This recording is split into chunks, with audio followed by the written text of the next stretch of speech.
Alonso Vega Pantoja, con su ponencia La intencionalidad y el sentido del absurdo en el mito de Sísifo de Albert Camus, una reflexión sobre la condición humana. Bueno, Yualdre Inés Luna Fábregas, oriunda de Colombia, se destaca por su sólida formación académica. Abogada de profesión, cuenta con un posgrado en Derecho Administrativo, lo que le ha permitido profundizar en la comprensión y aplicación de las normativas y procedimientos del sector público. Su interés por el pensamiento crítico y la búsqueda de respuestas a preguntas fundamentales la ha llevado a estudiar filosofía. Comprometida con la investigación y el desarrollo académico, Yoaldris forma parte del semillero de investigación ESMUSAIN, un espacio que le ha permitido enriquecer sus conocimientos y habilidades en el análisis y reflexión filosófica. Recordamos que tiene 15 minutos para hacer su intervención.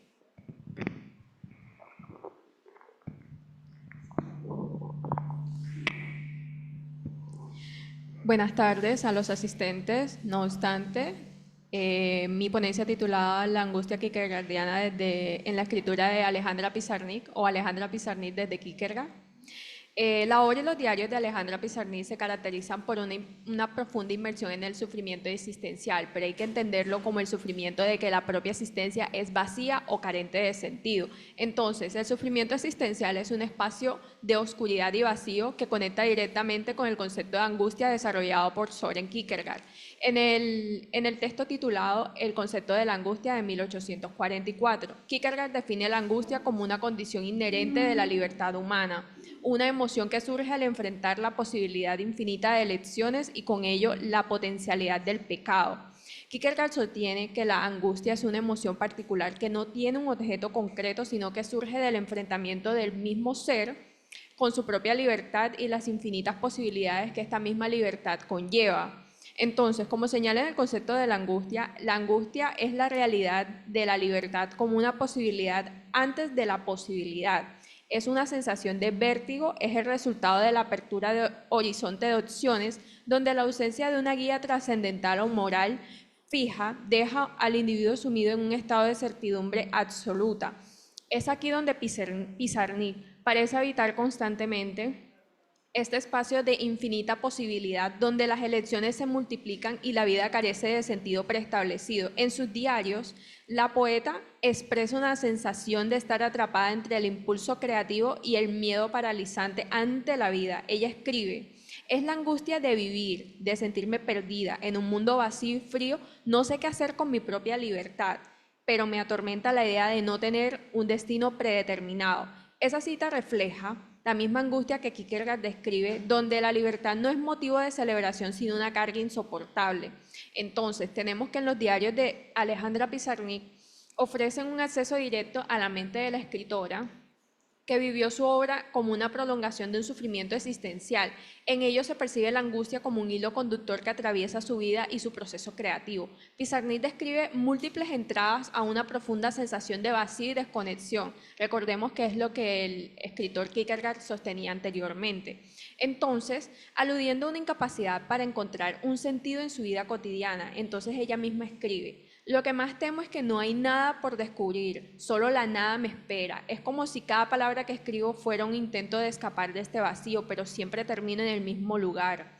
Esa angustia ante la posibilidad de la nada es directamente comparable con lo que Kierkegaard describe como el vértigo que acompaña la libertad. La libertad de elección se convierte en una carga insoportable para el individuo. Se enfrenta al hecho de que ninguna de sus decisiones podrá llenar el vacío existencial de su existencia.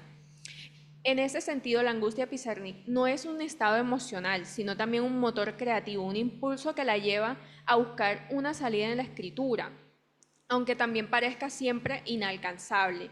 Entonces, para Pizarnik la escritura es una forma de lidiar la angustia con la fuente de ella misma. Es como si al intentar capturar su sufrimiento en palabras, la poeta profundizara en su abismo existencial. En los diarios, ella expresa la ambivalencia hacia el acto de escribir. Escribir es lo único que me salva de la desesperación, pero también me sumerge más en ella. Cada poema es un recordatorio de lo que no hay respuestas, solo más preguntas.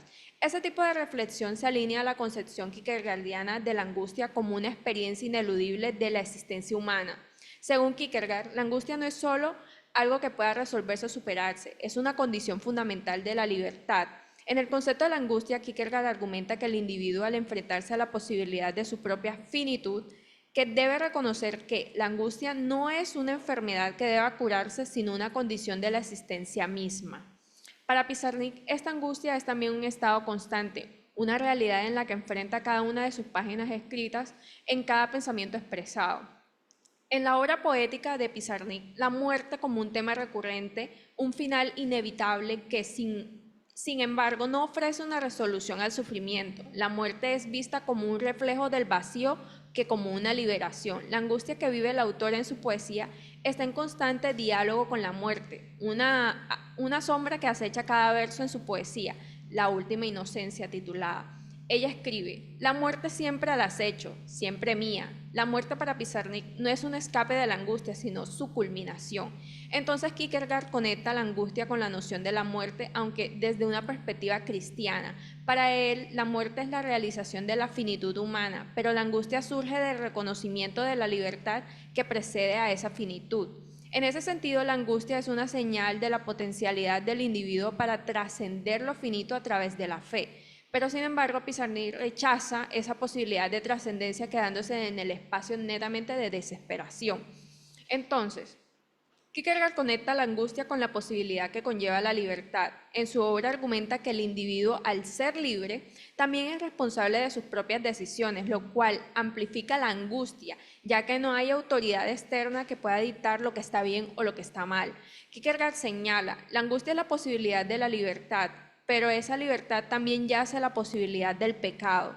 La noción de pecado se refiere no solo a transgresiones morales, sino también a la posibilidad de elegir erróneamente, de tomar decisiones que no pueden llevar al bien o al mal o a la plenitud personal. Entonces, para Pizarnik parece expresar una angustia similar en los diarios, donde el peso de la responsabilidad ante sus propias elecciones la lleva a un estado de profunda desesperación. En un pasaje revelador ella escribe, cada decisión que tomo me lleva más cerca del abismo. Tengo miedo de equivocarme, de que mis palabras no signifiquen nada, de que mi vida sea una cadena interminable de elecciones fallidas.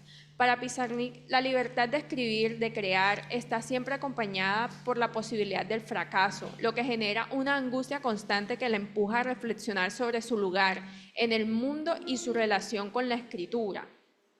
Entonces, para Kierkegaard, como Pizarnik, comparten la idea de una creación artística y literaria es en sí misma como una respuesta a la angustia existencial. Kierkegaard sugiere que el individuo puede enfrentarse a la angustia de la libertad a través de un salto de fe, un compromiso con una verdad trascendental que le dé sentido a la vida. Sin embargo, para Pizarnik, rechazar una verdad, para Pizarnik, esta posibilidad de trascendencia en sus diarios, en lugar de buscar un consuelo en la religión o en la fe absoluta, se sumerge en el acto de escribir como medio para lidiar con su angustia, aun cuando ese acto no le proporciona un alivio duradero.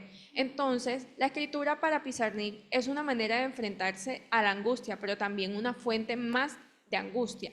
En su momento de crisis, ella dice, escribo para no caer en el vacío, pero cada palabra que escribo me acerca más a él. Mi escritura es un intento desesperado de llenar el silencio, pero el silencio siempre me gana. La creación artística entonces se convierte en una especie de paradoja para la poeta. Es tanto una salvación temporal como un recordatorio de la imposibilidad de escapar de la angustia. La angustia, descrita en Soren Kierkegaard, tiene una resonancia profunda en la vida y en la obra de Alejandra Pizarnik, tanto en los poemas como en sus diarios, porque ella explora una angustia existencial que refleja la libertad y el vértigo de Kierkegaard, señala como inherentes a la condición humana. Para Pizarnik, la escritura no es solo un vehículo de expresión, sino una manifestación de esa angustia que no tiene resolución, solo una búsqueda perpetua del sentido. Al final, la poeta parece aceptar, al igual que Kierkegaard, que la angustia no es algo de lo que se puede escapar, sino una condición de la libertad misma. Entonces, la angustia como vértigo de la libertad es una de las ideas centrales del pensamiento de Kierkegaard y resuena profundamente en la obra de Alejandra Pizarnik. Ambos autores comparten la visión de la libertad. Lejos de ser una fuente de plenitud, es una condición existencial que provoca angustia y responsabilidad. Para Kierkegaard, esta angustia puede superarse a través de un compromiso con lo trascendental, pero para Pizarnik, la angustia es una constante en su vida y su creación. una condición que no puede ser resuelta solamente confrontada. Entonces, así tanto el filósofo como la poeta exploran los límites de la libertad humana y el peso existencial que conlleva esta misma, mostrando que la angustia es, en última instancia, una parte inevitable de la experiencia del ser humano.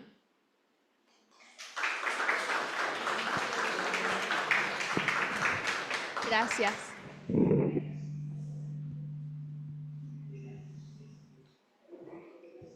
Muchas gracias. A continuación tendremos a Wilder Steven Sogamoso, estudiante del programa de Filosofía de la UNAD, Vinculaciones en la UNAD, miembro del semillero Inflexiones Fenomenológicas a cargo de Juan Sebastián Bailén. Principales intereses en el campo de la filosofía. El estudiante dirige sus investigaciones hacia tópicos teológicos y místicos que se articulan a la tradición filosófica occidental y oriental. Aborda temas que van desde la cosmovisión religiosa comparada hasta el esoterismo cabalista. Entre sus principales enfoques de investigación filosófica occidental destacan la cosmología platónica, la sabiduría griega o filosofía presocrática, la tradición mistérica órfica, eleucina y el gnosticismo. ¿Ya?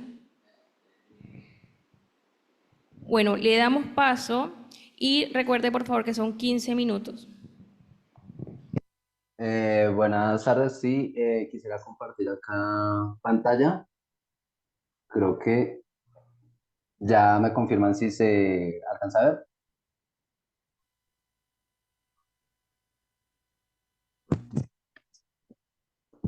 ¿Se escucha? ¿Sí se alcanza? Sí, se Listo. alcanza. Ya un momento, entonces iniciamos la Sí, se presentación. escucha bien. Bueno, pues acá tenemos, denme un momento, voy a ver acá unas cosas. Esperen, como acá. Ujú. Listo. Entonces, vamos a empezar. Bueno, entonces acá vamos a hablar ya de un patos, un padecimiento que afecta, pues, no particularmente, sino a toda la humanidad en sí, ¿no? Desde la antigüedad se tenía entendido esa idea. Y es el olvido del ser, el ser esencial, el ser verdadero, puede decirse. Entonces, bueno, los que se pregunten, bueno, este escenario acá que vemos es una referencia, digamos, al inframundo, tal como lo conocían en la antigüedad. Entonces, acá vemos algunas almas humanas, luego ya explicaremos el porqué de este detalle y son succionadas a través de un vacío. ¿Listo? Entonces vamos a hablar del olvido. Pero para hablar del olvido tenemos que empezar, digamos, por tocar el tema del tiempo. Entonces, en el tiempo, todas las culturas, el alto sacerdocio, los místicos y sabios de todas las épocas lo han cultuado como la divinidad suprema, como el Dios principal, ¿no? Ya en todas las épocas y en todos los lugares, ¿no? Inclusive hoy la ciencia moderna, con sus tesis ya de la evolución, pues nos están diciendo de un culto ya hacia el tiempo. También nos dicen acerca de que la cuarta dimensión en la que está este universo actual es gobernada precisamente, esa cuarta dimensión, por el tiempo. Entonces tenemos que el tiempo mismo fundamenta el universo. Sin el tiempo no habría forma en el que no tendría sentido, digamos, la existencia misma, bueno, en este mundo. Entonces, acá vemos que en la antigüedad, tiempo es denominado cronos, ¿no? Es una deidad, entonces, igual que varias cronos, igual que varias deidades, varios dioses de la antigüedad, se manifiesta bajo un aspecto dual en el mundo, ¿no? Entonces, por un lado es el cosmocrator, o sea, el creador del cosmos, el que lo organiza, el que lo estructura, el que le da orden y lo gobierna, pero por el otro lado también es Apolión. Acá dice Apolión, bueno, Apolión significa destructor. Vemos que pues todas las formas, todo lo que existe al final es disuelto, consumido y destruido por el tiempo.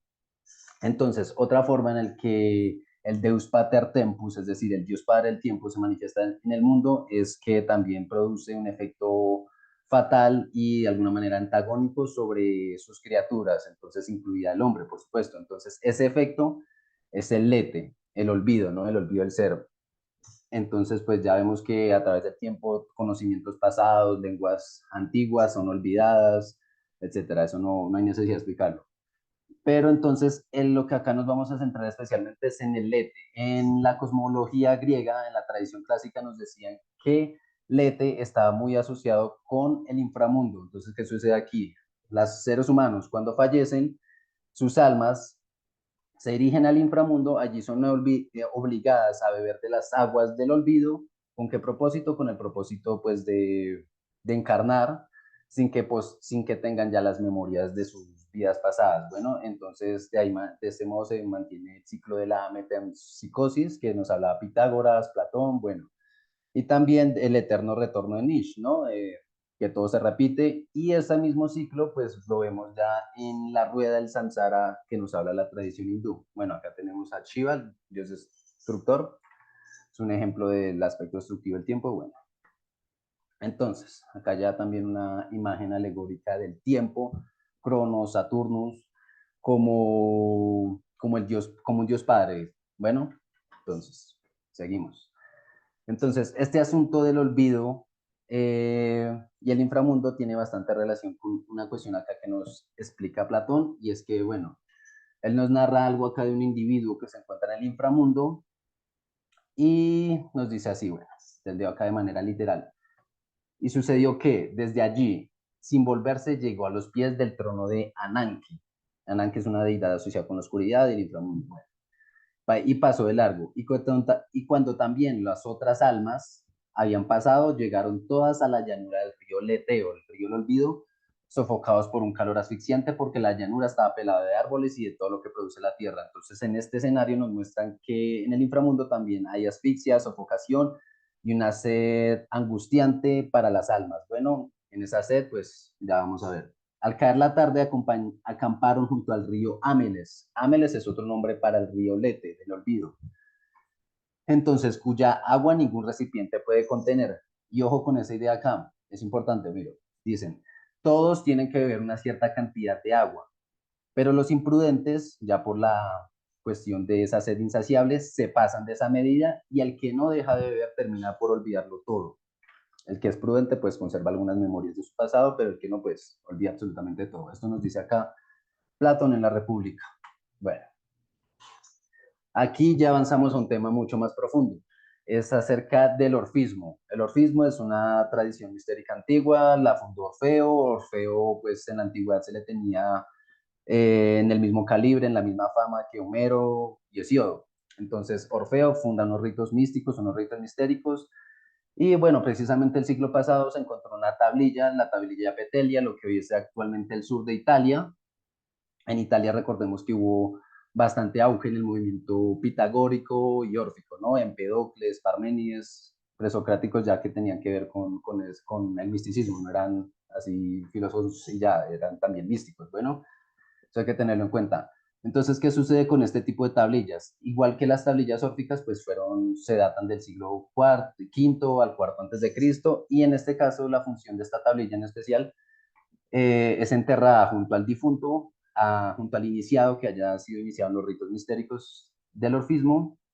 ¿Con qué propósito? Con el propósito de que, bueno, se tenía la noción de que cuando el alma fallecía y se encontraba en el inframundo, pues se le da la oportunidad de leer las instrucciones que están en este tipo de tablillas, ¿no? Entonces, la tablilla petelia que está acá, el contenido, pues acá se los traduzco de manera literal y nos dice las siguientes instrucciones que debe seguir, digamos, el alma en el inframundo. A la izquierda de la mansión de Hades hallarás una fuente, y junto a ella un blanco ciprés que se yergue altivo. A esa fuente no te acerques ni lo más mínimo. Están hablando de la fuente del olvido, del éter, ¿listo? Entonces, más adelante encontrarás otra fuente de agua fresca que brota del manantial de Menemósine. Menemósine es una deidad asociada con el recuerdo. Entonces, más adelante hay una fuente ya no del olvido, sino del recuerdo primordial, las memorias primitivas, ¿no? Pero sin embargo, acá nos dicen, hay unos guardianes vigilando, custodiando esas aguas. Entonces, debe decirles, soy hija de tierra, de la tierra y del cielo estrellado. Bueno, acá esa tablilla seguramente fue para una iniciada mujer, bueno, Entonces, también le dice, debe decirles, y mi estirpe es celeste, pero ese ya lo sabéis vosotros. Vengo muerta de sed, dadme enseguida del agua fresca que brota del manantial de Menemósines, del recuerdo, y ellos te darán de beber de la fuente divina y después reinarás junto a los demás héroes y dioses. Entonces, ¿qué nos quieren decir acá? Bueno, entonces, que el iniciado en los ritos órficos se tiene como hijo de dioses, hijo de tierra, Gea, y del cielo estrellado, pues Uranus, y por ende, pues al ser hijo de dioses, es un dios mismo, su estirpe, su linaje es divino y celestial, entonces debe recobrar esas memorias pasadas de que es un dios encarnado para regresar a su morada divina junto a los demás héroes y dioses que al final y al cabo son también parte de su linaje. Ya las aguas del olvido imposibilitarían esa posibilidad al alma, ¿no?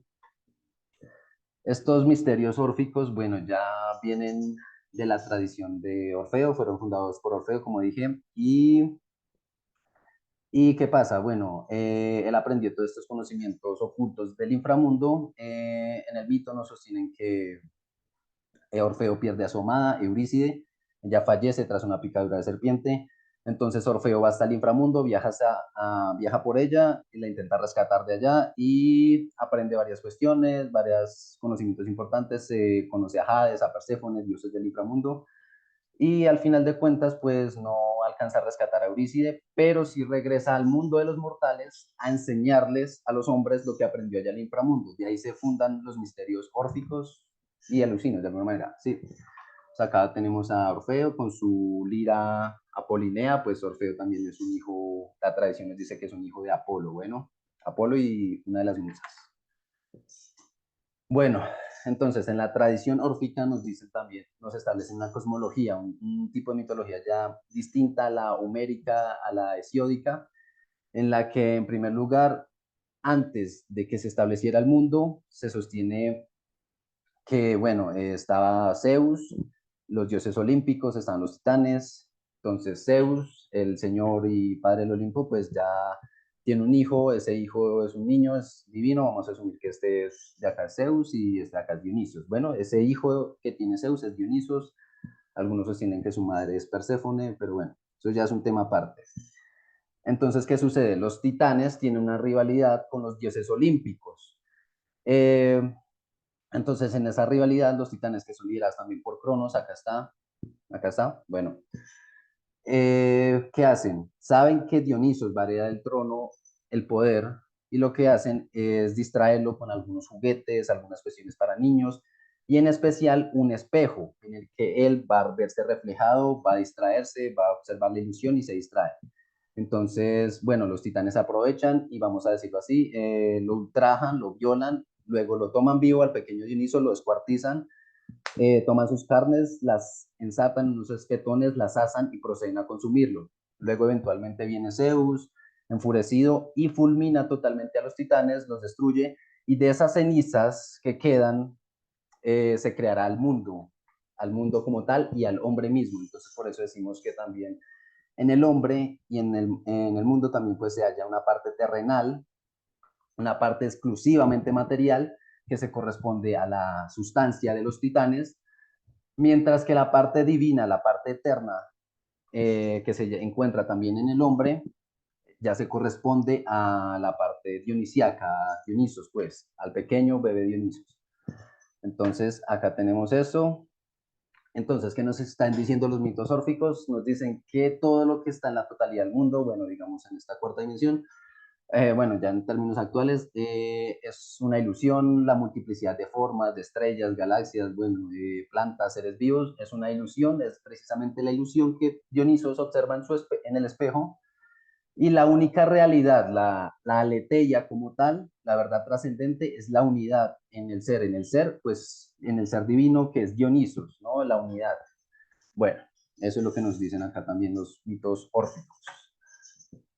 Bueno, esto es tradición órfica, no ser, también se relaciona bastante con ciertas formas del gnosticismo. El gnosticismo es una corriente ya que surge herética, es un cristianismo herético, digámoslo así.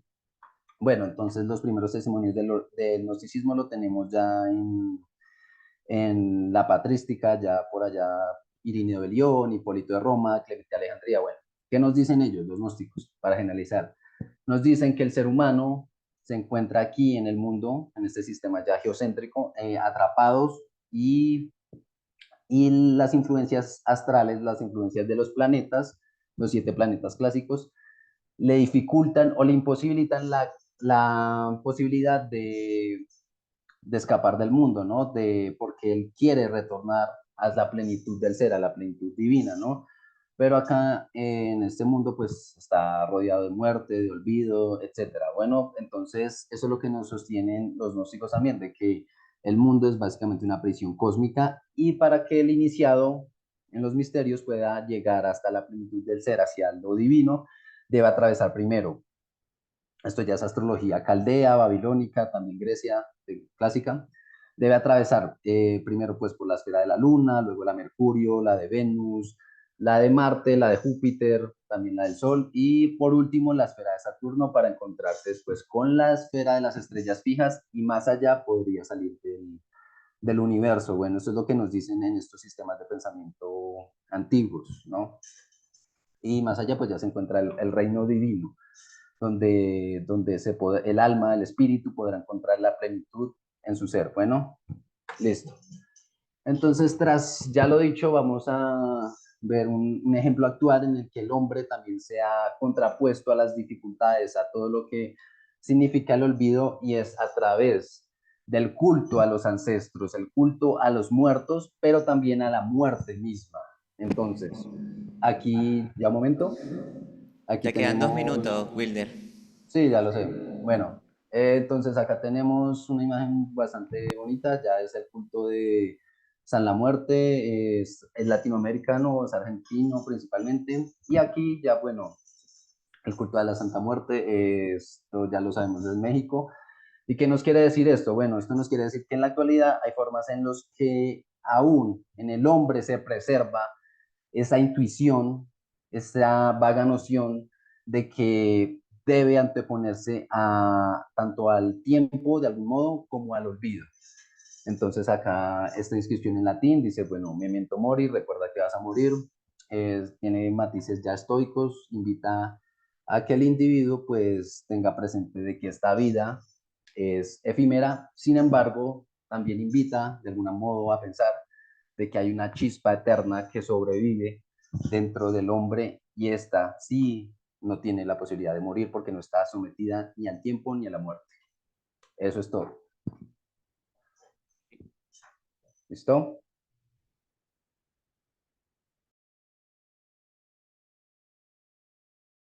Rogelio José Mendoza Morales con su ponencia de la contingencia a la libertad, una lectura de la filosofía de Sartre.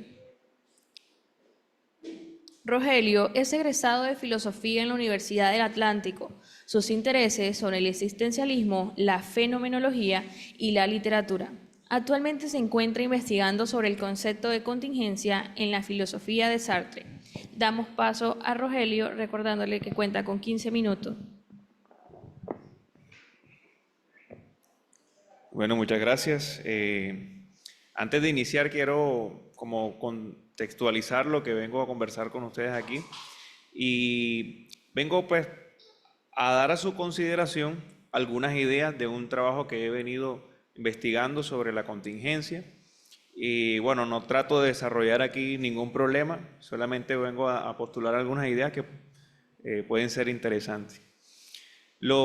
Esta idea sobre la contingencia se me viene a mí porque Sartre en su obra insiste en algunas partes sobre esto, incluso la primera novela que es La náusea, con la que él se lanza al mundo editorial, él incluso la trataba como un ensayo sobre la contingencia. Entonces, persiguiendo eso, encontré algunos aportes interesantes de él, sobre todo en el ámbito de la fenomenología, de la corporalidad y en el tema de la existencia, ¿no? De cómo comprender la existencia. Entonces, pasamos a la siguiente. La siguiente. Ahí. Bueno, la primera parte, 3 ideas en torno a la novela La náusea, es las posibilidades que tiene ese relato literario para suponer un análisis fenomenológico de la contingencia, de la existencia en sí. Una tesis que se sostiene a través de ese relato literario, que es la idea de que la contingencia se existe a través del cuerpo o de la facticidad. Y la otra es un asunto referente acerca de la existencia y la categoría que en la filosofía de Sartre se llama gratuidad, que es la idea de ese sentimiento de estar de más en el mundo. Siguiente, por favor. Bueno, la novela trata de un viajero, básicamente, que se queja porque hay una enfermedad que lo persigue, que en principio él llama aburrimiento y que luego se convierte en una enfermedad casi metafísica que se describirá como náusea. Cuando él llega, le pasa una cosa que es muy interesante, y es que está a las orillas de una playa, intenta recoger una piedra, la lanza y de repente, antes de lanzarla, se detiene. A lo largo de los días, él va a comentar otras ciertas cosas y va a confesar en una de las páginas que trataba de no hablar de ese asunto, porque lo que en realidad sintió era miedo o algo parecido. Antes hay que detenerse pues en el tema de las posibilidades de la fenomenología y la literatura. Husserl dice que la ficción es un elemento vital en lo que constituye la ciencia idética o en la descripción fenomenológica. Yo leo, por ejemplo, este fragmento, a ver, que es la primera página que dice sin fechar, dice: lo mejor sería escribir los acontecimientos cotidianamente. Es preciso decir cómo veo esta mesa, la calle, la gente, mi paquete de tabaco, ya que esto es lo que ha cambiado. Él comenta pues que hay una serie de cambios en su percepción alrededor de las cosas, y claro, hay una serie de críticas alrededor de eso, unas que son más profundas y otras que son como un poquito más ligeras. Entre ellas pues está el tema de la posibilidad de la fenomenología y la literatura. Pero lo cierto es que si la descripción es realmente apegada a la experiencia, pues no importa si se da en una obra literaria o una filosófica o una de ficción. Entonces, ese en primer lugar, que es como la crítica que siempre se le hace como que es la más floja. Hay otras más fuertes que se hacen alrededor de la experiencia como el ser humano, como para sí, alrededor de la conciencia, pero esos van del lado en la que el Sartre plantea al sujeto como ese sujeto cartesiano y lo van desde el lado del conocimiento. El enfoque que se le quiere dar aquí es el existencial, el preontológico, o el que Sartre habla como o define como el cogito perreflexivo, que es la existencia misma. La siguiente, por favor. La tesis que él sostiene, cuando empieza a hablar de eso que le ocurrió a la orilla, cuando no pudo lanzar la piedra, él habla de que hay algo que lo aquejó y que no sabe qué era. Luego, ahí en esa sensación que él tuvo, se manifiesta lo que es la náusea. Él ahí habla de que sentía una especie de náusea en las manos que le evitó hacer lo que quería hacer. Pero esa náusea se le revela a él como la toma existencial de su propio cuerpo. Al intentar arrojar la piedra, el cuerpo se le reveló. Es decir, él tomó conciencia de que era una existencia existiendo un cuerpo. Y eso fue lo que le evitó, digamos, arrojar la piedra. Pero ahí hay varias implicaciones, tanto afectivas como desde la parte de la corporalidad. Porque, bien, Sartre en la náusea desarrolla esa idea de que la facticidad es la única necesidad que se tiene para existir la contingencia que uno es. Ahora, él va a tomar la contingencia en esta época, que es la época en donde él era profesor en la Havre. Desde el 26 al 34, él está desarrollando esa idea de que la existencia contingente es aquella que es sin necesariamente ser necesaria. Es decir, que no tiene justificación, es gratuita. Entonces, hay una idea que él deja que es muy interesante, y es que la náusea que le da a él es un fenómeno afectivo, pero que ese fenómeno manifiesta la contingencia y a la misma vez devela a la conciencia que existe un cuerpo. Hay algo muy interesante en la siguiente, y es que parece mentira, pero nuestra condición de estar en el mundo es vivir ingenuamente entre los existentes. Ya. Ron Quintín, que es el personaje principal, afirma en un lado de la obra que jamás había presentido antes lo que quería decir existir, desde ese evento. La existencia entonces es un fenómeno que se oculta a pesar de que uno pues presupone que existe, y en todo lo que hacemos y pensamos pues digamos, la conciencia no aprehende su condición de existir un cuerpo. Entonces, claro, la náusea para él es como ese momento en donde él puede tomar conciencia de sí siendo un cuerpo. Ahora, las implicaciones afectivas que tiene esto son muy interesantes cuando él en el ser y la nada empieza a deducir las regiones del ser como constitutivas de la realidad humana.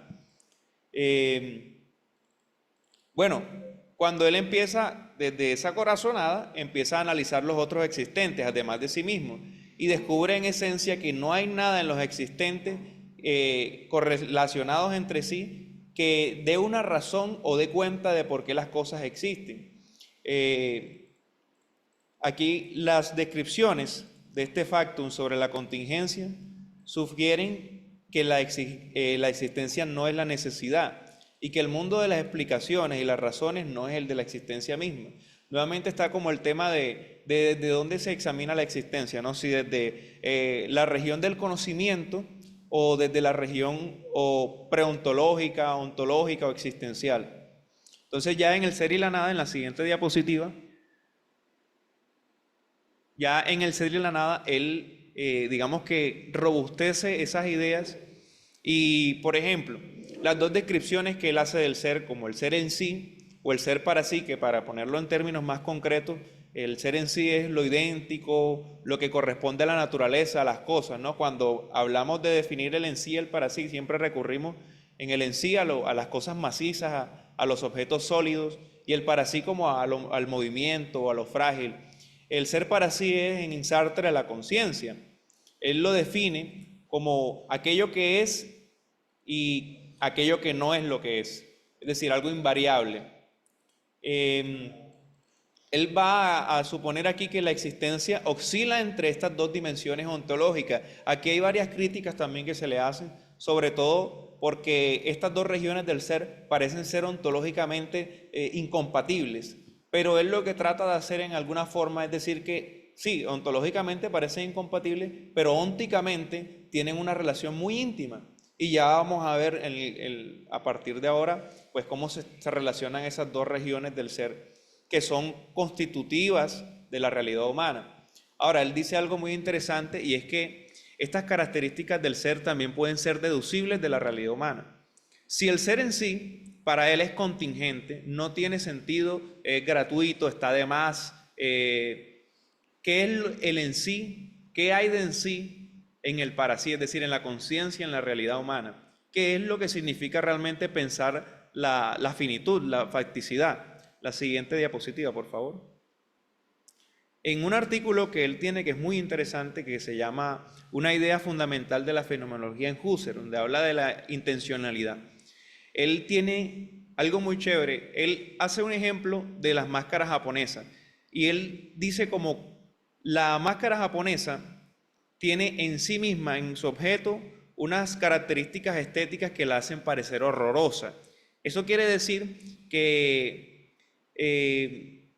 la precisión afectiva que tiene la conciencia, en el caso del horror, por ejemplo, sugiere que las cosas del mundo se presentan a la conciencia de una forma, pero la conciencia las aprende de otra. Lo que está sugiriendo ahí es que la conciencia generalmente, uno de sus modos de conocer el mundo es la afectividad. En el caso pues del horror, de lo nauseabundo, es como la conciencia aprende los objetos del mundo. Esa es como la idea que le está dando. Ahora, pueden haber dos tipos que él distingue de aprehensión afectiva, la originaria y la constituida. La originaria, la constituida es intencional, es siempre una afectividad de algo, es decir, si me golpeé con algo es un dolor de, pero la originaria se da en un plano en el que no necesariamente debe haber reflexividad, o digamos que es una forma en la que se existe la contingencia de la facticidad. Por ejemplo, cuando hace frío, cuando tenemos dolor en los ojos, no ubicamos realmente ese dolor o ese frío como un frío de algo, sino como mi cuerpo existiendo ese frío. Eso es como la idea que él quiere desarrollar. Entonces, por ejemplo, él habla de la senestesia como una de las formas en las que el cuerpo, digamos, vive esa serie de fenómenos. Siguiente, por favor. Entonces, entrando ya en el fenómeno de la náusea, ya se han distinguido que para él existen dos regiones del ser y que supuestamente él dice que ónticamente tienen correlación. Ahí, hasta ahora, la náusea parece que acompaña en Sartre toda vivencia del ser para sí como un fondo afectivo. Se presenta como el trasfondo de la conciencia humana. La náusea está íntimamente correlacionada con la contingencia y la contingencia a su vez con la facticidad. Lo que él está tratando de decir hasta ahora es que está pensando, como decía anteriormente, qué hay de en sí en la conciencia. Y ya es donde remite él al tema del cuerpo. Entonces, el segundo punto es que la náusea se revela como una afectividad originaria, no es realmente, para que exista la náusea no debe haber un trasfondo reflexivo, sino que en tanto que no se orienta hacia algún objeto en específico, sino que es existida como una comprobación efectiva de la existencia misma, de la facticidad y de la contingencia propia de la realidad humana.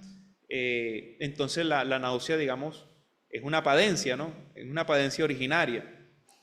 La náusea es, por tanto, una modalidad de existir y de saberse existir. Entonces ahí él une como dos modalidades en donde hay una preontológica o una en la que se refiere el al cogito prerreflexivo y una en la que sí puede haber una reflexión alrededor, como lo hace, por ejemplo, Ronquetín en el diario, donde reflexiona sobre lo que él padece, que es esa náusea, ese afecto nauseabundo. Ahora, siguiente diapositiva. Ahora, en las reflexiones sobre las tres categorías de la corporalidad de las que él habla, ahí empieza ya como donde empiezan a atarse cabos. La primera es el cuerpo para sí, o sea, el cuerpo existido, es el cuerpo vivido, que no es simplemente un objeto externo, objeto de conocimiento, sino que es algo que somos, es la existencia cotidiana. Está el cuerpo para otro, que es la dimensión donde el cuerpo visto como un objeto en el mundo, pero desde la perspectiva de otro sujeto.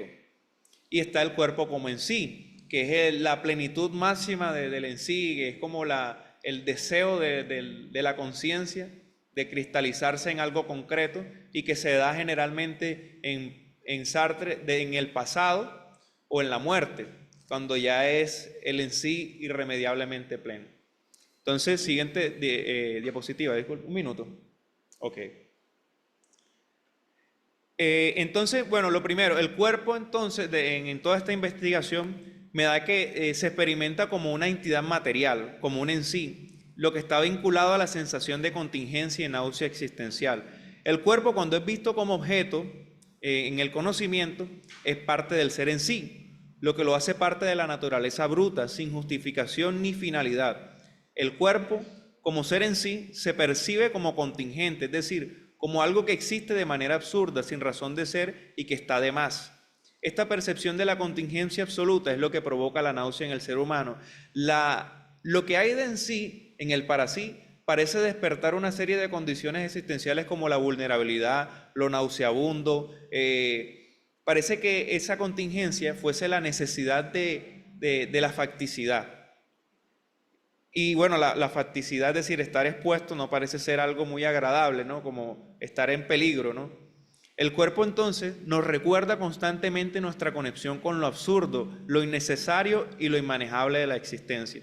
Ya para terminar, bueno, esta lectura de la filosofía de Sartre desde un punto de vista estrictamente existencial me distancia de alguna forma como de esa idea que tienen algunos lectores, entre ellos Saner, por ejemplo, Jolivet, que son uno de los biógrafos también conocidos, que hablan de la filosofía de Sartre como una ontología del sujeto cartesiano. Aquí hay elementos importantísimos para considerar que en la filosofía de Sartre hay una predominancia de la facticidad y desde allí, a mi parecer, es donde se debe pensar toda trascendencia. Entonces, con eso, si no encuentro más consideraciones, termino ahí. Gracias, Rogelio. A continuación contaremos con la ponencia de Pedro Pablo Gaibor Acevedo, La sorpresa ante el fenómeno saturado. Pedro es estudiante del programa de filosofía de la UNAD y hace parte del semillero Inflexiones Fenomenológicas.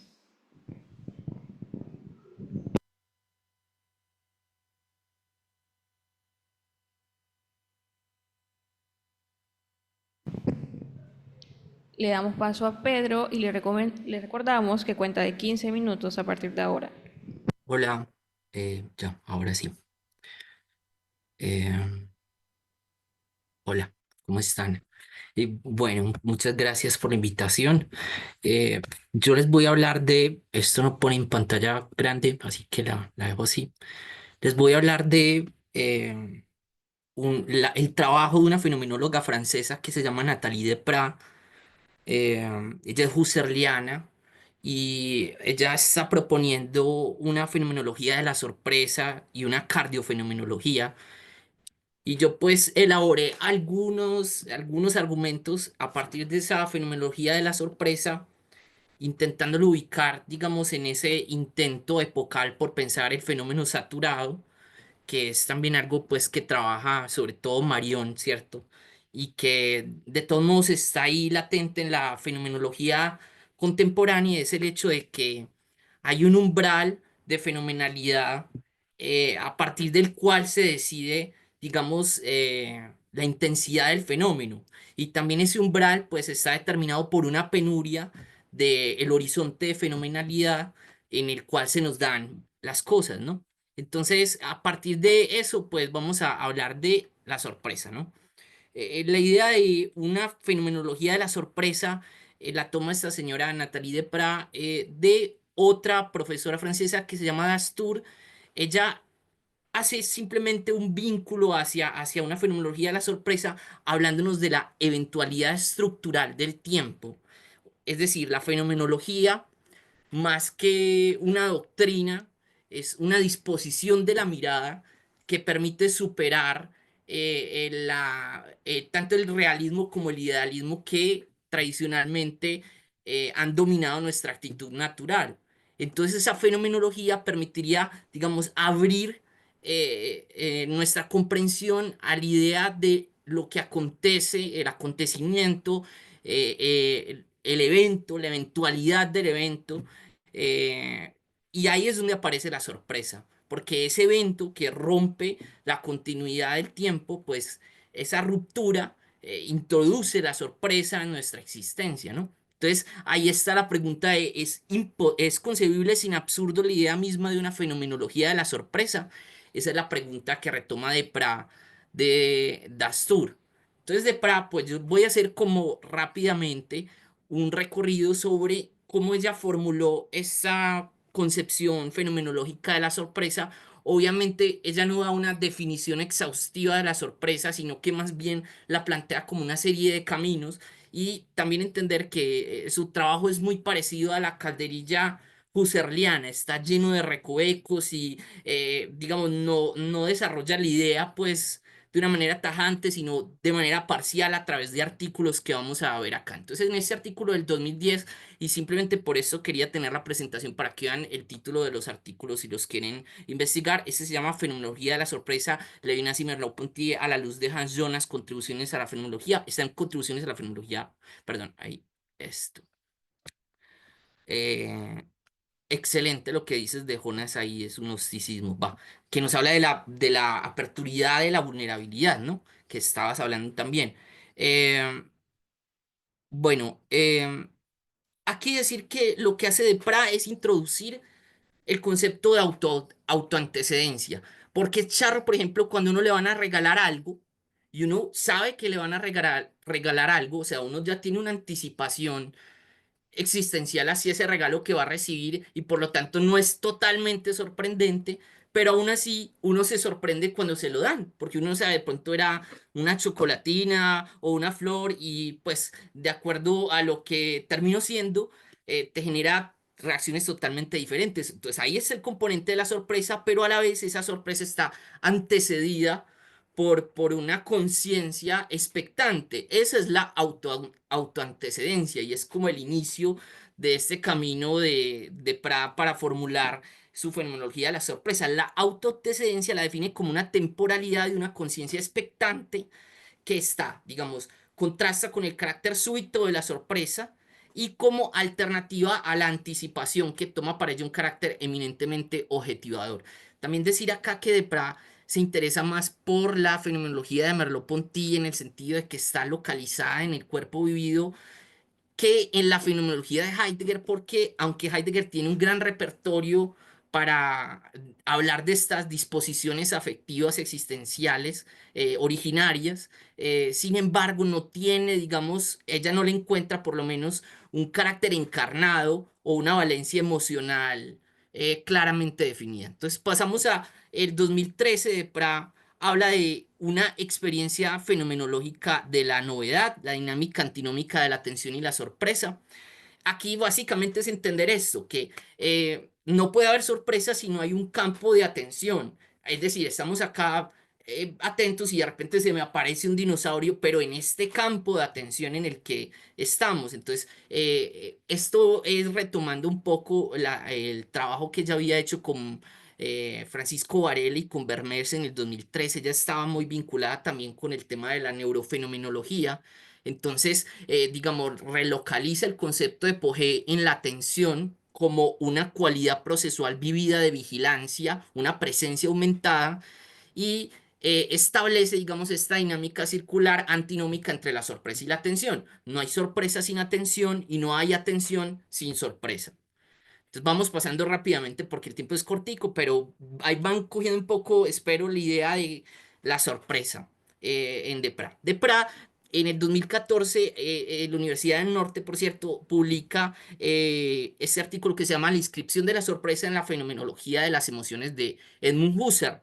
Bueno, decir que Husserl no tematizó la sorpresa, hay un acercamiento de Husserl al concepto de sorpresa en el libro Experiencia y Juicio, en donde digamos, nos habla de que nuestra vivencia de los objetos está siempre en una relación de anticipación respecto a las perspectivas futuras de ese objeto. Estamos esperando que, en mi caso, este computador no se transforme en una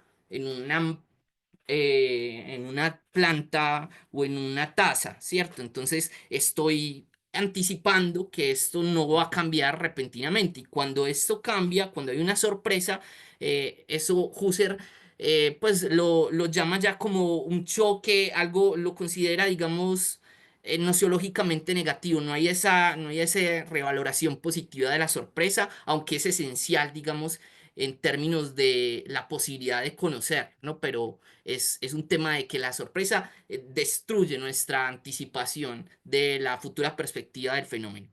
Entonces, sí, bueno, ni la sorpresa es una emoción, ni Husserl la tematizó.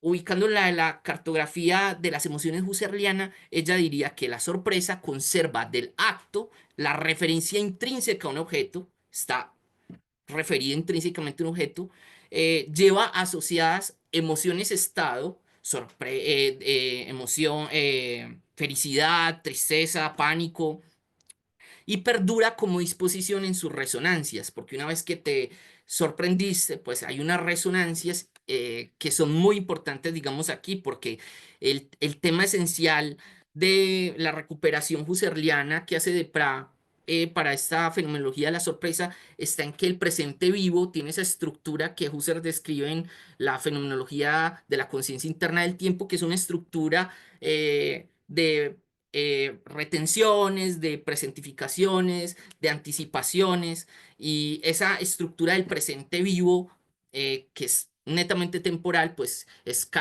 digamos, la base de la definición de sorpresa para Depras. En Depras en el 2017 ya nos empieza a hablar del corazón. Esperaba poder llegar por lo menos a esto. Creo que vamos bien porque ya estoy bien adelante. En lo del corazón es esencial porque para ella, el título del artículo lo dice, la sorpresa como un marcador fenoménico de un inconsciente, de un inconsciente cardial o cardíaco, ¿sí?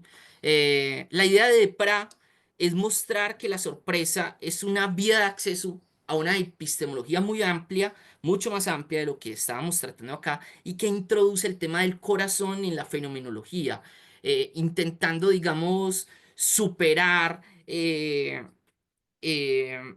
el modelo cerebro-cuerpo, ¿sí? Integrar en esa dualidad mente-cuerpo, por así decirlo, en la cerebrización y el cuerpo, un tercer elemento que sería el corazón y que sería, digamos, donde se expresa, o digamos, la sorpresa más bien, la sorpresa eh, denota una dimensión inconsciente del corazón. Al sorprendernos, esos estremecimientos se remontan a una vivencia muy originaria que está vinculada con el órgano cardial, con el corazón. Y esto viene desde los estoicos. Recordemos que para los estoicos el corazón era el hegemónico, el centro del alma, ¿no? Bueno, en el 2018, pues, introduce simplemente decir que introduce esta definición de la sorpresa como, perdón, sí, como un fenómeno multivectorial que involucra de manera integrativa una cardiofenomenología y una, digamos, una investigación de las estructuras, de las posibilidades nociológicas de la sorpresa. Hay que recordar que la sorpresa la tematiza también Aristóteles como taumatzein, el asombrarse, y hay toda una tradición pues que la trae hasta acá, no es que ya de la nada toma pues la sorpresa, ¿no? Pero generalmente está vinculada con valoraciones negativas de esa experiencia. Bueno, sí, hablar de la cardiofenomenología. La cardiofenomenología, entonces, ¿qué es? Es una reformulación de la neurofenomenología al nivel cardiovascular. La neurofenomenología, recordemos, era una interfaz productiva entre categorías y datos fenoménico-descriptivos y categorías y datos de neurodinámicas personales, como por ejemplo el parpadeo o diferentes fenómenos fisiológicos que se vinculaban precisamente a estos fenómenos, a estos datos fenomenológicos. Eh, Decir pues acá simplemente que la neurofenomenología la plantea Varela, y esta profesora de Prat trabajó con Varela personalmente. Varela ya murió. Eh, y también bebe, igual que ella, de las dinámicas a prióricas del presente vivo que, que se remontan pues a esta concepción de la conciencia interna del tiempo de Husserl. Eh, y simplemente lo que ella introduce aquí es, hola, van a hablar Dos acá, minutos, ¿cuánto Pedro. tengo? 2 minutos, listo, va. Sí, hablar pues de que se introduce una relación entre el dato cardíaco y la experiencia del presente vivo. Hay una relación ahí que está pues muy firme para investigar. Eh, este fue el último libro de él, La fenomenología de la sorpresa, un sujeto cardial. Ahí van pues a poder ver mucho más de todo esto que estamos hablando. Es un libro del 2023, así que apenas pues tiene lectores, así que adelante. Estas conferencias a la larga uno sale con un montón de recomendaciones bibliográficas. Y nada, darles mucho las gracias por la participación, por la invitación.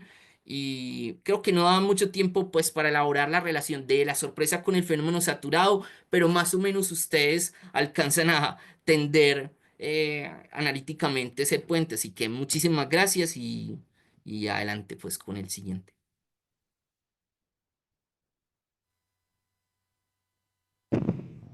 Muchas gracias, Pedro. Ahora seguiremos con la ponencia de Ángel Alonso Vega Pantoja, la intencionalidad y el sentido del absurdo en el mito de Sísifo de Albert Camus, una reflexión sobre la condición humana.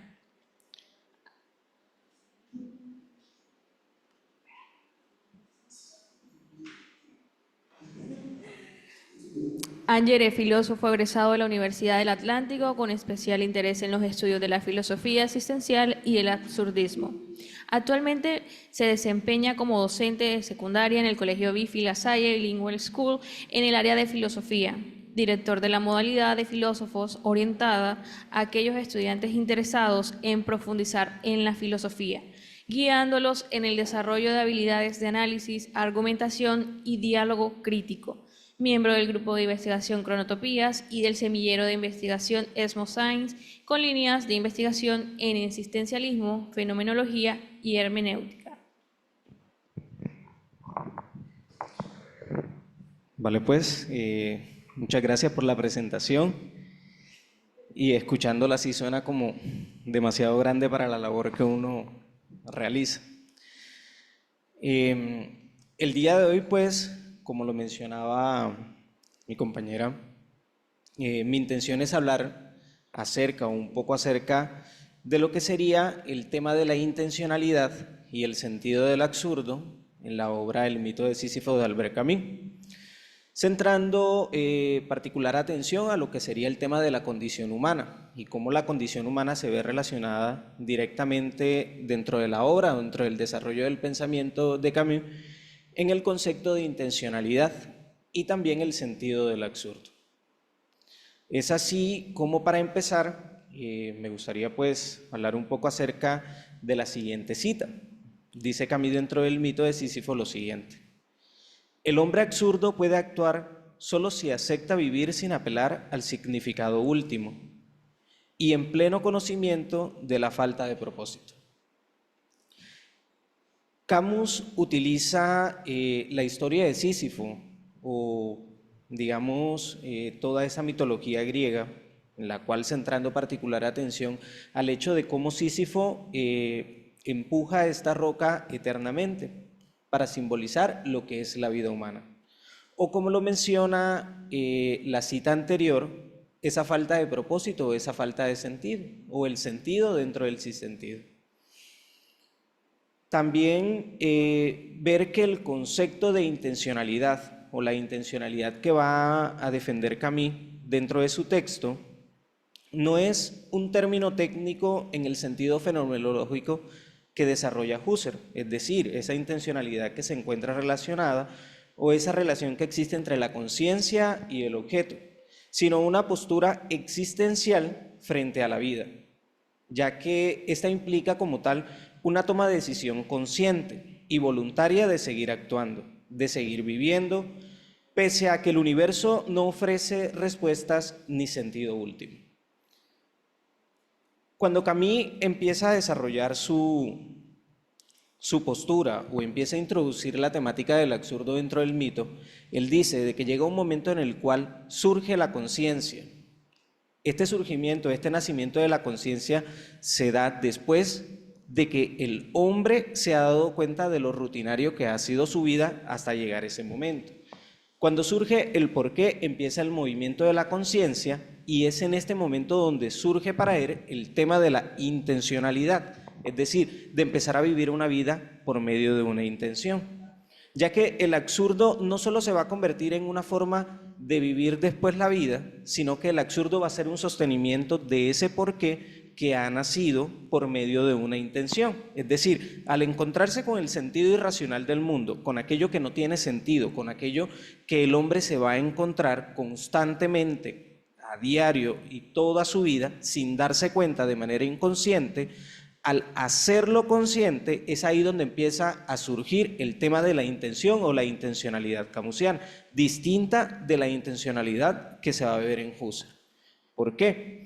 Y es ahí donde radica la crítica que establece Camus dentro del mito al método fenomenológico husserliano, porque este, digamos, desprovee de cualquier carácter de razón a todo, digamos, este sentido intencional que uno tiene o a este tema de la condición humana en medio de lo que uno puede llegar a comprender como sortear o empezar a entender como el sentimiento del absurdo.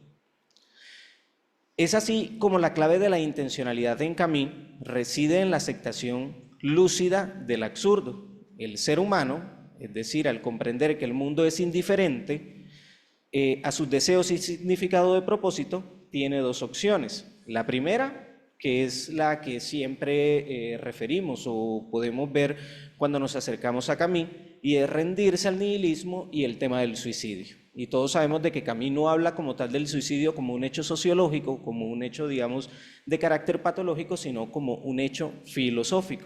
Él no se refiere al suicidio como tal suicidio, sino que habla del suicidio filosófico. Para, en este caso, tratar de que el ser humano absurdo empiece a negar o niega el buscar una salida del absurdo y opta en cambio por vivir auténticamente dentro de esa condición. Este acto va a ser conocido por Camus o lo va a dar a conocer como el concepto de rebeldía. Entonces vemos que la conciencia, o mejor dicho, el nacimiento de la conciencia, que el cual el punto de partida sería ese sentido irracional que él va a encontrar en el mundo, nacimiento de la conciencia, movimiento de la conciencia, una conciencia intencionada, nos va a llevar a nosotros a un estado de rebeldía. Y el estado de rebeldía es el hecho de decir no, basta. Ese hombre que a diario está, pues digamos, viviendo o vive una rutina constante, simplemente va a empezar a vivir el absurdo como un sostenimiento continuo.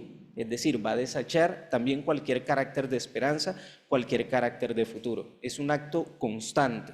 Por eso es un ser rebelde. También este acto es de rebeldía, ya que empieza como tal un acto de creación, crear un sentido en un mundo sin sentido. Es aquí donde entonces empiezan a jugar estos dos conceptos, el tema del sentido en medio del sinsentido. Pero ¿cómo crear sentido a partir de algo que simplemente uno podría decir no existe? Entonces es en la medida en que ese acto o ese no o ese basta que te llevó a ti a despertar el movimiento de la conciencia, tú lo vas a sostener y lo vas a mantener durante toda la vida. ¿Que el absurdo se puede llegar a perder o se puede, digamos, dejar de lado? Sí. No siempre va a ser un acto que tú vas a decir ya y va a ser para toda la vida. Tú puedes empezar a vivir el absurdo de manera constante, en un tiempo presente, pero dejarlo o cansarte. Entonces, el ser humano rebelde o el hombre rebelde es aquel que lo sostiene durante toda su vida. Y es aquí donde surgen dos conceptos importantes dentro de la filosofía de Camus. Uno es el sentimiento del absurdo. El sentimiento del absurdo dentro de la condición humana lo puede experimentar cualquier persona a lo largo de su vida. Todos nosotros en algún momento, en el simple hecho de que la vida tenga sentido inmediato, me lleva a pensar de que el sentido del absurdo surge en el choque de nuestras expectativas de sentido y el vacío del universo. Va, digamos, a expresarlo Camus de esa manera. Nosotros podríamos verlo de una manera clara y sencilla. En la medida en que nuestras acciones se vuelven rutinarias o monótonas y empiezan a carecer de sentido, en ese momento nosotros estamos experimentando un sentimiento de lo absurdo, pero no hemos tocado el absurdo como tal. Aquí pasamos a lo que sería el tema del sentido, o el sentido de lo absurdo, el cual es vivir el absurdo, es aceptarlo y sin embargo seguir adelante. Esto es lo que define el concepto de libertad o lo que define dentro de la obra de Camus la libertad. El ser humano absurdo o el hombre que ha optado por el tema de lo absurdo empieza a vivir en una constante libertad o empieza a ser libre verdaderamente, ya que el absurdo como tal se va a convertir entonces en este concepto fundamental de la filosofía camusiana o de la filosofía de Camus, ya que esta idea o en esta idea va a empezar una desconexión radical entre el deseo humano de encontrar el sentido del cual nosotros hemos hablado y de esa búsqueda indiferente, frente de lo que el absurdo le va a plantear a uno. El absurdo no simplemente va a ser, digamos, esa carencia de significado, sino que este va a surgir frente a la realidad, es decir, frente al yo que tengo, digamos, puesto frente a mí, porque no me puedo ubicar frente a otra cosa si no es frente a mi propia realidad, frente a lo que yo soy, o lo que he constituido hasta ese momento. En este caso, el ser humano va a tener varias opciones.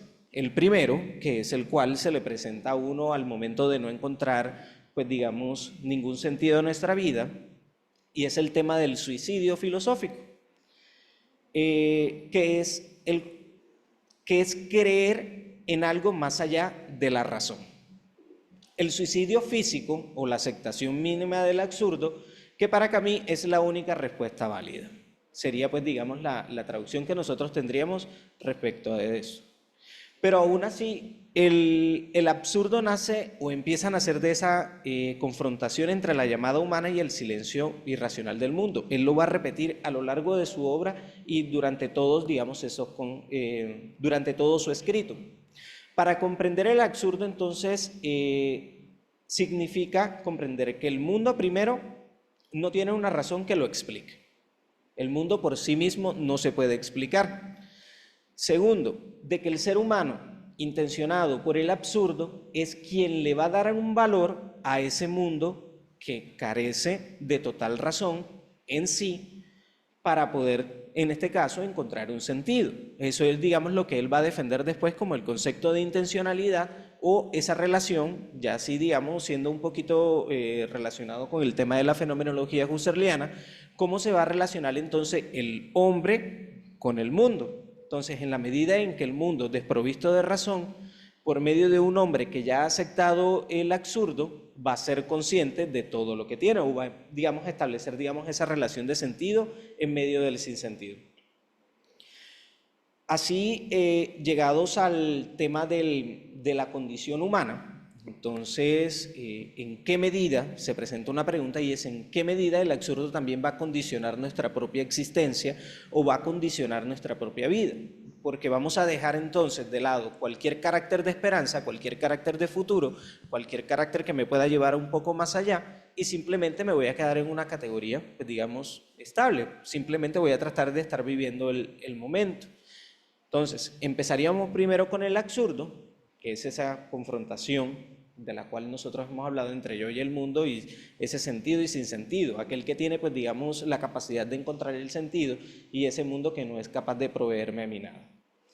Y es aquí donde se presenta, no ya, digamos, ese concepto de intencionalidad, sino de una intencionalidad existencial. El concepto, pues, digamos, torna o presenta una pequeña evolución al hacer un pequeño contraste con el libro o con la obra El hombre rebelde, ya que entonces empieza a surgir en el hombre una actitud de enfrentar el absurdo actuando libremente a pesar de la falta de sentido de este.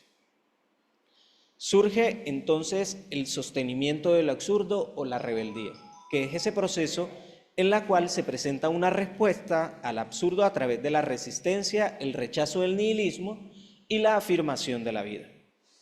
La afirmación de la vida, entonces, en medio de esa condición humana, se va a convertir en esa postura donde el ser humano como tal va a tomar fuerzas para seguir, es decir, la toma de sentido se ve mejor representada en ese hombre que constantemente está diciendo, no, basta, tengo que seguir de esa manera, o incluso llegar a darle un sentido al mundo que lo rodea.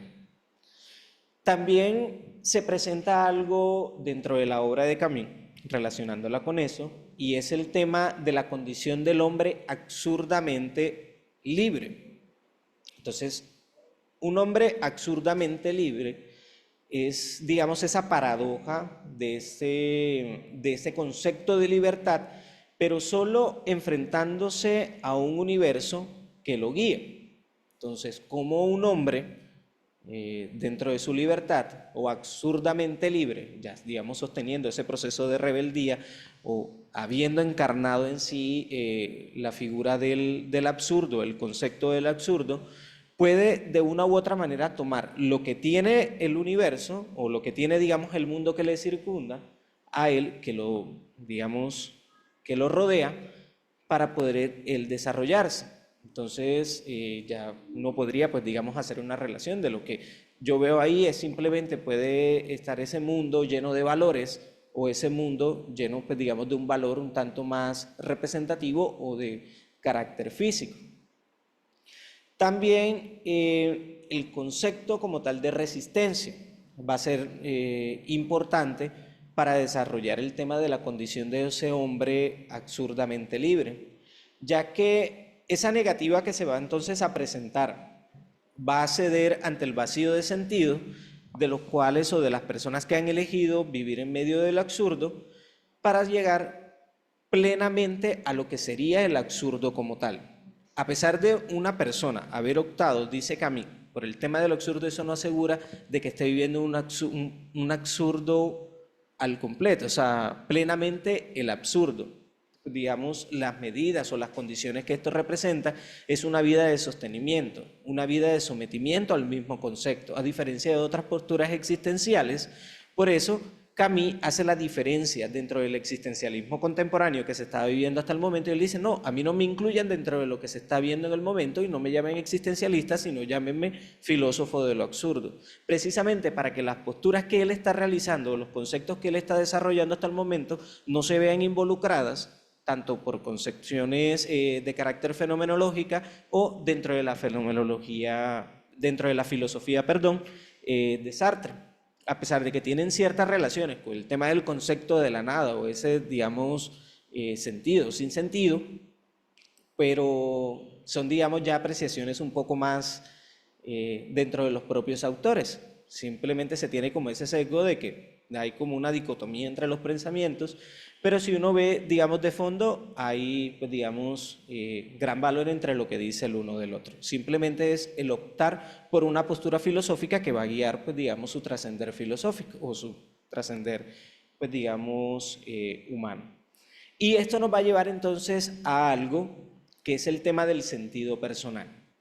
El sentido personal ya es la encarnación misma del absurdo en la persona, ya que la creación de un sentido propio de un mundo sin sentido inherente, que es, digamos, lo que se nos ha presentado hasta el momento y lo que se nos ha enseñado dentro del absurdo y que es lo que el absurdo nos está diciendo a nosotros, enfrentándolos contra el absurdo, la libertad y en este caso la responsabilidad, que es un concepto fundamental dentro de la filosofía de Camus, en específico dentro del sentido ético que él defiende. ¿Dónde encontramos nosotros este concepto?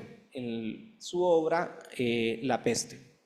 En La peste, él defiende, digamos, el concepto de responsabilidad, ya que es en un mundo lleno de caos, o es en un mundo donde se encuentra la muerte, pues digamos, latente, o uno la está viendo, donde uno puede llegar, primero, a vivir el absurdo, a llegar a vivir el momento. Segundo, a comprender lo que es el tema de la libertad, ya que si han tenido la oportunidad de leer la obra, uno de los principios que se defiende ahí, pues digamos, la limitación de la responsabilidad frente a una enfermedad que se está viviendo de momento.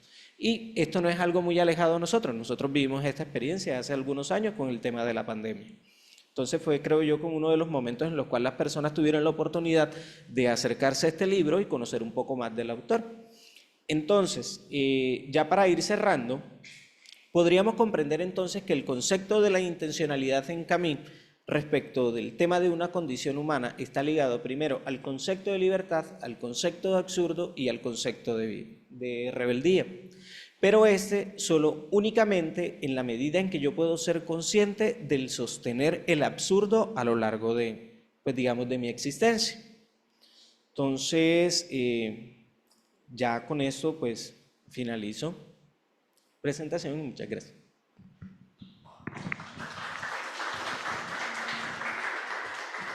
Bueno, agradecemos a todos los ponentes que hicieron parte de esta mesa temática y extendemos la invitación a todos los asistentes que se encuentran aquí para que hagan parte de la ronda de preguntas y aquellos que quieran participar pueden, por favor, acercarse acá adelante. Si no, a los demás.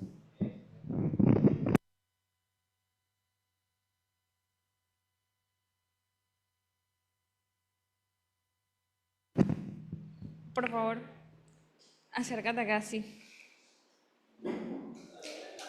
No, es que para que salga.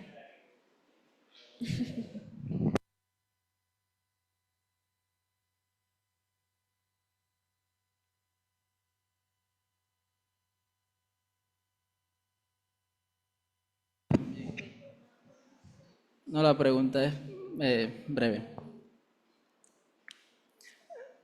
Mm, o sea, esa aceptación del sentido del absurdo que tú mencionabas, yo, o sea, la confundí, digamos, con una actitud de resignación, digamos, no tanto pasiva, sino como una resignación negligente.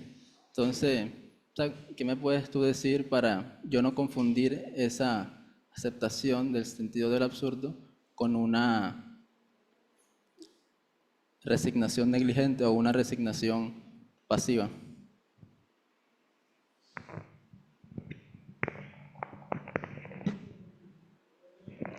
Bueno, yo creería que esa aceptación de la cual tú hablas está un poco más relacionada con el tema del sinsentido, incluso antes de llegar al tema del absurdo, ya que el absurdo va a ser la medida en la cual tú vas a salir de esa aceptación, porque el ser humano puede vivir, digamos, ese proceso a lo largo de su vida y no puede ser consciente de ello, simplemente, como lo dice Camille, nosotros nos levantamos a las 6 de la mañana, 7 de la mañana nos duchamos, nos vamos al trabajo, almorzamos, volvemos al trabajo, ya regresamos a la casa y volvemos a empezar nuevamente el día. Esto lo hacemos de manera inconsciente durante toda nuestra existencia. Pero el sentido de lo absurdo va a ser la forma en la cual nosotros vamos a salir de esa, digamos, de esa rutina o digamos de ese proceso que nosotros vivimos constantemente. Entonces, ¿de qué manera nosotros podemos salir de esa rutina? Ese va a ser como tal el sentido como tal del absurdo. No es simplemente una aceptación pasiva, digamos, de lo que yo estoy viviendo, sino la forma en la cual o digamos el hecho que yo tengo para salir de ello. En eso como tal se va a convertir el sentido de lo absurdo.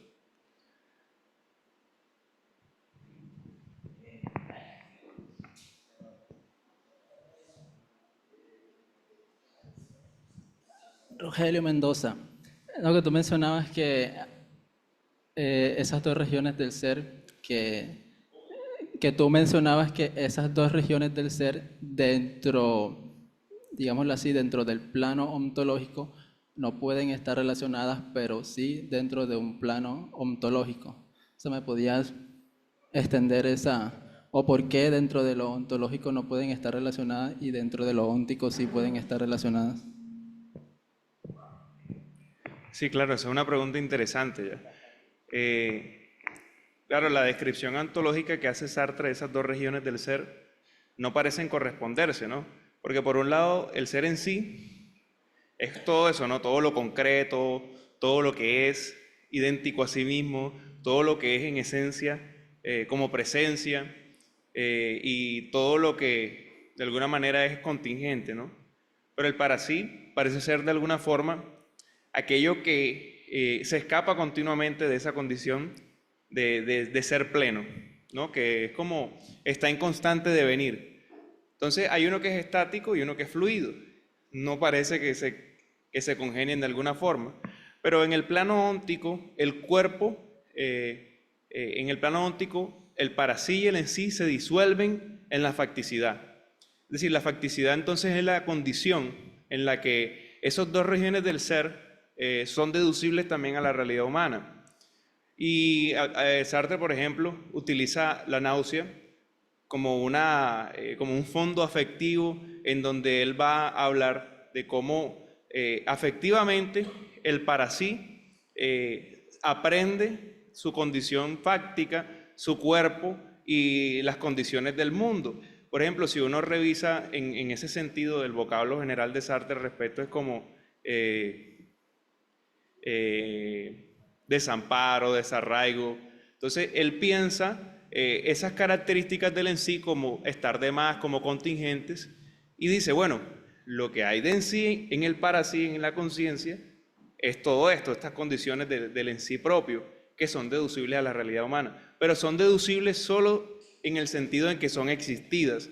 Y la única necesidad que tiene la realidad humana para existir eso es precisamente la facticidad, el cuerpo. Entonces, ópticamente, esas dos relaciones que no parecen congeniar, se disuelven en la facticidad. Entonces, esa es como la lectura que se está haciendo ahora pues, de la filosofía sartreana, desde la parte de la corporalidad, de la facticidad. Y bueno, digamos que hasta ahí. Bueno, de parte de nuestros asistentes de Zoom tenemos una pregunta para Ángel. ¿Cuál es la característica y quién es el hombre rebelde? Bueno, pues el hombre rebelde es aquel que ha decidido encarnar como tal el absurdo. Y pues una característica fundamental es aquel que sortea la vida no de manera, digamos, como te la están presentando todos los días, sino que se atreve a ir un poco más allá de los mismos estándares establecidos por el mundo. Obviamente no es, digamos, un proceso que tú puedas ver, no, el hombre rebelde es este, y cumple con estas cualidades y esto. Es, digamos, una manera de vivir, es una manera de encontrar, pues, digamos, sentido en un sinsentido como tal. Entonces, no es un proceso, digamos, de fácil aceptación, no es un proceso que se tienda, pues, digamos, a ver de manera, digamos, presente o que podamos, digamos, nosotros categorizar de esta forma, o decir, Rogelio como tal es un hombre rebelde. En la medida, pues, digamos, que sale en medio de ese sinsentido que le presenta al mundo, él va encontrando un sentido. Y digamos que es una característica que tienden a tener todas las personas que optan por un estilo de vida existencial o incluso que están dentro de una postura filosófica ligada al existencialismo. Pues digamos, siempre están como tratando de encontrar conceptos que son un poco o que van más allá de lo que la filosofía nos ha presentado a nosotros a lo largo de la vida, que es, digamos, uno de los grandes avances o los grandes aportes, me atrevería a decir yo, dentro de la filosofía contemporánea y que ha hecho, pues, digamos, el existencialismo o las posturas existenciales también a las personas. Entonces, un hombre rebelde, cualquier persona. Una característica, actuar de manera distinta a lo que el mundo me ha enseñado a mí a lo largo de mi vida. Muchas gracias. Bueno, invitamos a algún asistente que se encuentre aquí, que quiera hacer alguna pregunta, que se acerque por favor acá adelante.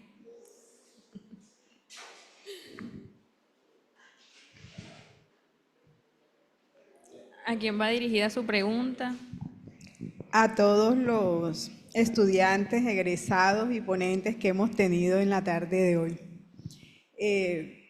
Este evento lo está organizando Filosofía como disciplina, ¿no? Y ustedes son muy jóvenes y están haciendo planteamientos de autores que, bueno, a pesar de que están tocando temas aquí muy autores contemporáneos, también hay otros que han hecho como un análisis o unas reflexiones acerca de otras propuestas. ¿Cómo creen ustedes que puede hacer la filosofía ante tantos planteamientos muy interesantes? ¿Cómo podrían hacer para aterrizar esos conceptos que pueden ser muy abstractos a planteamientos que puedan ayudar a solucionar ciertas cosas muy cercanas y muy contemporáneas, por ejemplo, frente a esa parte existencialista como el feminicidio, el suicidio, ese sentir de ansiedades, de depresiones que están atentando tanto, están tocando tan cerquita a jóvenes como ustedes, no nada más para jóvenes, a todos los seres humanos, pero que está muy en estadística nos están diciendo que se está viendo cada día más. Entonces, ¿cómo trabajar no solo no voy a meter a psicología ni a sociología, sino cómo la filosofía que tiene tanta cosa linda que han visto desde, por ejemplo, eso de la fenomenología de la sorpresa, que está estructurado, están analizando lo que ustedes hablan de Sartre, cómo llevar eso a, o qué harían ustedes ahora mismo para poder aterrizarlos a esas problemáticas o a esos fenómenos sociales que tanto nos están afectando. Muchas gracias. Le damos la oportunidad a nuestros ponentes que se encuentran en la sala de Zoom, a Pedro y a Wilder, a que puedan responder lo que planteó la profe. Ahora yo me voy a tomar el privilegio, perdón, de responderle a la profesora. Gracias, profe, por la pregunta. Eh, son cosas que también me cuestionan mucho porque de alguna manera la doxografía filosófica se, se lava las manos de muchas problemáticas sociales, ¿no? Por ejemplo, en el caso de Heidegger encontramos pues un nazismo, por lo menos un filonazismo, que pues que deja muchas dudas acerca de cuál es el alcance de esa teoría, ya que Heidegger es precisamente el que introduce estos existenciales y que permite pensar precisamente la praxis del Dasein y digamos que permite acercar la filosofía a la vida práctica, ¿sí? Por eso el interés de Heidegger, pues por la ética nicomaquea y lo que son las virtudes dianoéticas. Pero yo diría que cada una de las teorías y enfoques, por lo menos los dos compañeros que están ahí, desde el absurdo, desde la náusea, de alguna manera están ya denunciando desde la filosofía un malestar y están, no sé si proscribiendo pues una ruta a seguir para toda la sociedad, pero sí por lo menos abriendo una actitud, abriendo una disposición de la mirada sobre la existencia que permita superar estos problemas que enfrentamos la humanidad hoy tan latentes como la inminente guerra nuclear en el Medio Oriente o los desastres pues que están ocurriendo en todos los niveles en realidad en nuestra civilización. Entonces yo diría que por ahí, por lo menos que desde el tema de la sorpresa, Depra es muy enfática en poner la sorpresa al servicio de la gente, sí, que realmente la sorpresa debe ser una puerta para precisamente dejar de ser indiferentes frente a el tema que usted habla de los feminicidios. Son pequeñas actitudes filosóficas que se van sembrando y van transformando nuestra actitud y esperamos que eventualmente resuenen en el mundo y no sea simplemente un tema de nosotros aquí analizar cosas. Obviamente tenemos un corazón puesto en esta realidad de todos, ¿no? Yo diría eso, profe. Muchas gracias por la pregunta y a ustedes.